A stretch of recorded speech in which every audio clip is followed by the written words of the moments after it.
or Starbucks? Starbucks. Starbucks. Extra shots, and then I made my own to bring here. Nice. Oh.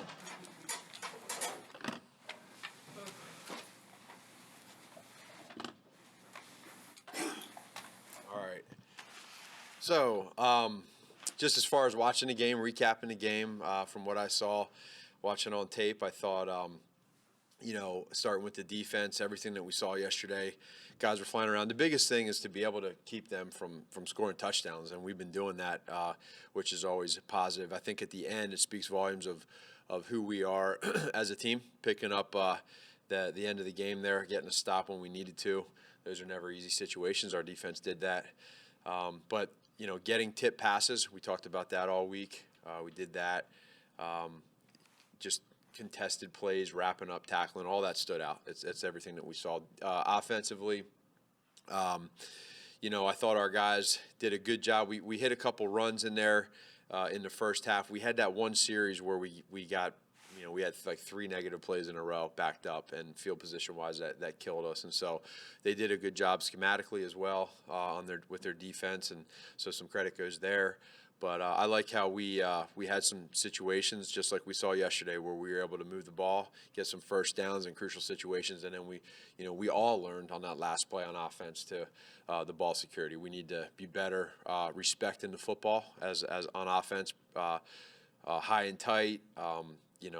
These teams are trying to strip the ball, and we had the ball pop out a few times yesterday, which we can't do, and that'll hurt you in the end here. So.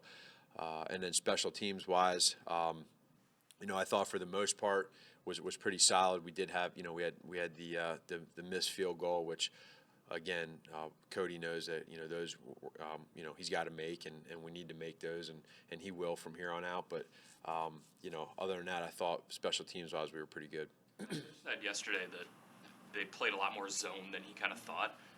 Is there a point this year where you almost have to expect teams to play more zone than they might show on film? I think it's by personnel, by team. But, yeah, we're seeing a lot more zone this year, which it depends really the personnel that the defense has and then how they see us as an offense. And so it just happens to be some years you see a lot more man, and this year we're seeing a lot more zone. And that's fine. I mean, it's for us now. When you see zones, you got to be able to find the holes. You got to be able to make plays, and so you'll see a mixture here or there. But there was more zone yesterday. In preparation, can you get caught up in seeing what they do on tape and then thinking, well, even if they're playing a lot of man, they might go zone just because that's what teams have been doing? I think you can. That's why for us we try to stick to what we call good versus all plays, so and then you control what you control, you do what you do within your offense. But if you come out and you think you're going to get a lot of man because that's what they've been doing, they come out and play a lot of zone or vice versa, then you're prepared either way. Man, the record of teams that coast into the playoffs in Week 17 is kind of skittish at best. Based on your experience, are you kind of glad you've got something to play for, and seems like you're going to have to play your guys and build momentum, whatever? What do you think about that? Yeah, I like that. I've been a part of both. For us right now, with where we're at, having to have to win, obviously a lot of that is when the only thing that matters by us winning is the Rams need to lose. And then the other part of that is if you win, then, depending on some other stuff for the Vikings with what can happen on their end, but we can't control that. So we go out, we try to win and do everything we can to do that. Then, we're at least controlling what we can control. And it gives us an ability throughout the week to prepare mentally, physically. You stay within the same pattern that you've been staying in all season long. In your heart of hearts, do you think resting Smith and Hunt last year impacted you guys in the playoffs? No. You don't think there was any rust factor at all? No, not at all. Alex has been in the game for a long time. Matter of fact, I think it probably benefited them more than hurting them. Mentally, physically, it's good for those guys. But either way, again, you can spin it every way. If we would have won that game, you wouldn't have been asking me that question. Would it be a consideration if you got to halftime and you saw the score of the Rams game was 28-0 LA to then pull your starters out in the second half?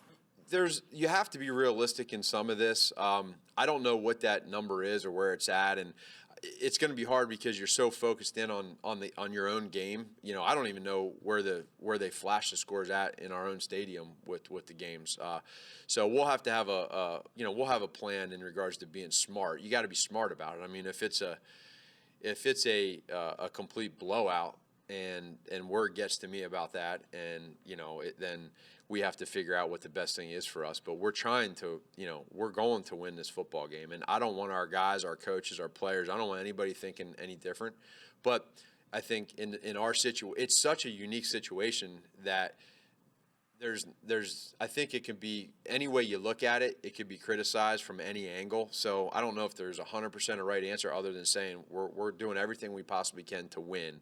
And then I think it's one of those deals where as you go, you got to just kind of get a feel of your own game, and you got to get a feel of what's going on in that game because, that other game does matter with the Rams. In the game yesterday, a couple of the defensive players talked about the Trevathan interception, say they basically expect to make a play with the game's on the line. Mm-hmm. How much do you think confidence has to do with that? They've done it already, and especially NFL games seem like they're always going down the wire the last possession or whatever.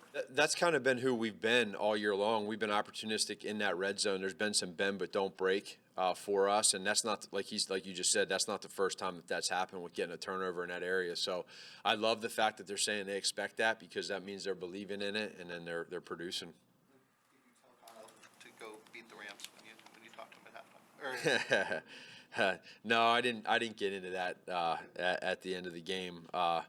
Just mutual respect for each other for what he's done with that team. But no, we didn't get into that. You mentioned not allowing touchdowns, and does that change the freedom you have on offense when you're relying on a defense? I think it's been 30 some odd possessions. You've given up one. Yeah, it's pretty good. It doesn't. I think what it does is you look up at the scoreboard at halftime and you feel like it's a little choppy offensively, right? There wasn't a lot of rhythm yesterday, and you look up and it's 6-0, and then you score a touchdown at 7-6, and just like that, you're winning. And so in those situations, when you give up field goals versus touchdowns, it's always a huge benefit for you. So as an offensive side of the ball play caller, you understand that, and then it can at times help you in how you call. I know you talked about not peaking too soon. Yeah. I think your defense is peaking. I don't know the exact definition right now of I feel like our defense has been peaking all year long. I mean, they've been playing at another level this whole entire season. It starts with week 1 in Green Bay, and then they've kept it this way to keep the consistent level of play that they've played at all year long. I think is rare, and that's a credit to the players and the coaches for getting those guys that way. But I just want them to continue playing the way they're playing. If they do that, we'll be all right. Doug Peterson said this morning, he said he may have already called you to chat. Do you expect the two of you to talk this week? He may have. I'll leave it at that. And I spoke to Larry Wisdom earlier this week. You and Stacy both refer to him as your angel. Uh-huh. Why do you use that term? Well, for me, we all have times in our lives where things are tough, whatever the word, tough is, that we all have our own definition for that. But, Larry was somebody that I didn't know at all in my situation. And I had just lost, the Arena League folded, and I was in real estate. I joke about it with you guys, the recession hit. But in real life, that was a challenging time for me because both financially and emotionally with having a family and, and a house. And for him to jump into my life through a friend of mine and then take care of me the way he did financially and emotionally was special. And then just sometimes I believe people are brought into your life for certain reasons, and he did that. He took care of me for a year. And then I just look back at all this, and then at the time I didn't know this, but that this was going to happen this way. But for him to be a diehard Chicago Bears fan is just that right there just goes to show how crazy life is. And so that's why I think it's so important that we consider him that. I mean, if someone had told you back then that you'd be in a spot like this, what would you have said? What's back then? Hello. When that was going on? Yeah, that tell you the truth, that was 10 years ago. So I wouldn't be shocked by it, you know, because I think if you're given a chance and you really you're driven and you're obsessed and you just are consumed with giving an opportunity to make people right or prove yourself right, then the sky's the limit. And so if you were to say to me, hey, you were going to get these opportunities, what would you do with it? I'd tell you, yeah, I'd be right here. But it was all, I was able to get to this point for one reason, and that's through all the support system that I have with family, friends, coaches, mentors, and players. I mean, that's the reason why I'm here. Moving a little closer to the present, what are your initial thoughts going up to Minnesota? I'm sure you're probably having a lot to delve into it, but just initially as you sort of start looking towards that game. Well, yeah, we're in the middle of that right now. So just understanding that, you know, for us, where we're at, I think we've built this position to where we're already in the playoffs, but we understand it is important to keep this momentum going and the style of play that we're playing, and we understand that they got to win to get in or get some help. And so, you know, we're all competitors. So we just treat this game like every other game we've treated all year long, and I told you, there's other variables that go into it, but we can't really do anything about that stuff today as we speak. What did you say or will you say to Bellamy and Miller about the fight after watching? Yeah, I already talked to him last night on the plane, and you know, it's a tough deal there because just like I got done saying, where everybody's here competitors, and your natural instincts come out to protect somebody, and so I'm not condoning what they did. You got to play within the rules, and you want to make sure that, you know, you're not doing anything to hurt yourself, hurt others, or do anything to hurt the league and how it looks. You know, so they know that. But, you know, again, just going back to the competitive sport of grown men being out there, and it's a violent game. And when you see your boy or your teammate or your friend or your family member getting hit like that, especially weeks ago when something similar happened like that, it's natural. I don't care what anybody says. It's natural to protect your guy, and that's what they did.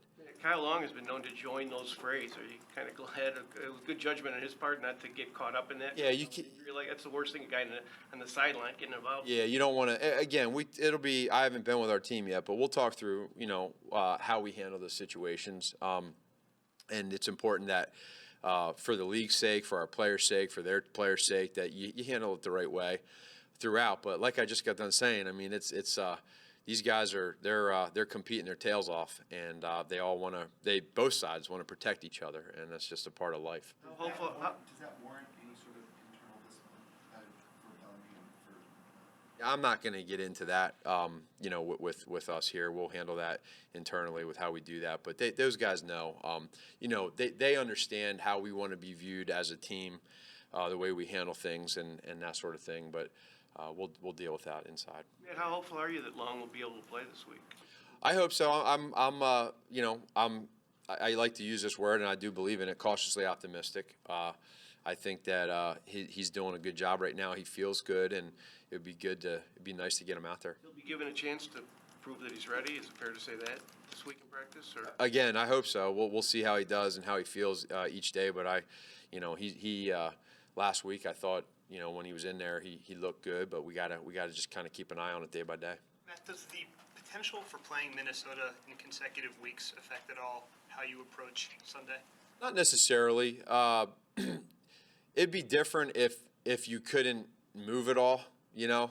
But the fact that you're going here to win this game and do everything you can, based on where we're at right now as we stand in this situation, you have to go about it that way. And so we're going. You know, there'll be some things maybe here or there that we take a look at, but for the most part, we're just trying to keep this as normal as we possibly can, knowing that we're going to win. I mean, I know every challenge is kind of its own entity, but you went 0 for 2 yesterday. I'm just curious the kind of evolution for you of learning those things and when it's right time to throw the flag. And yeah, well, some of those were, to me, they're important, you know, situations, more so than if it's for 10 yards or 12 yards on a normal play. Like if it's a turnover, it's a game-changing play that I feel like, or depending on where you're at in the game when you use it. You know, I was going to call a timeout regardless on that last challenge, so why not challenge it as well?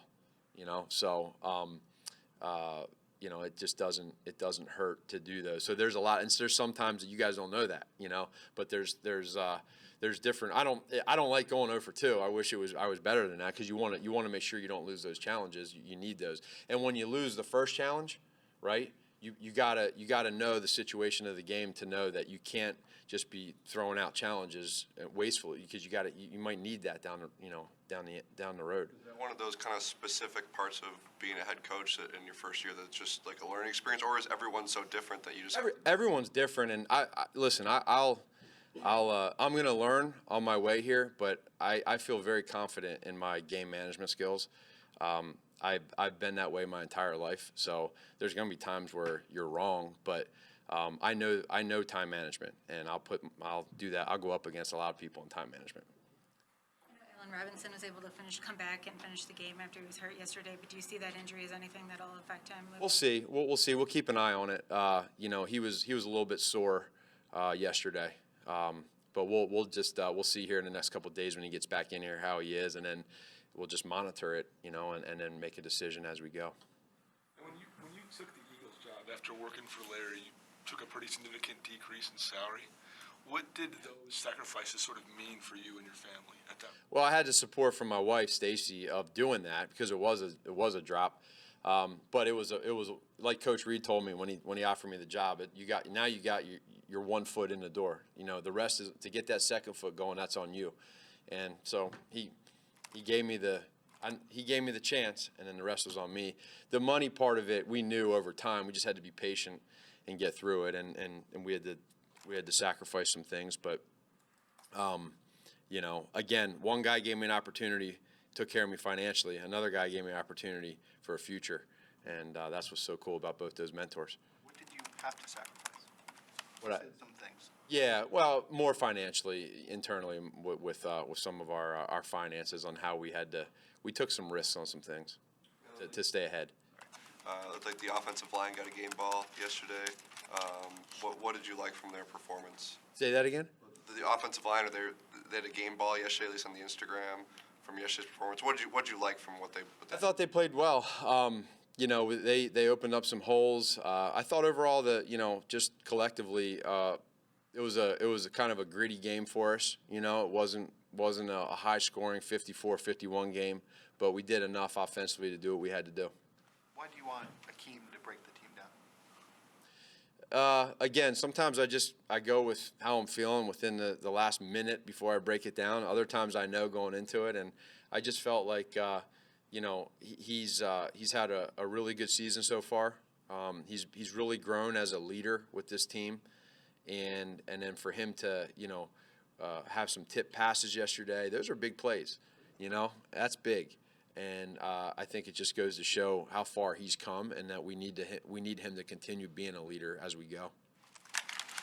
Good. Merry Christmas.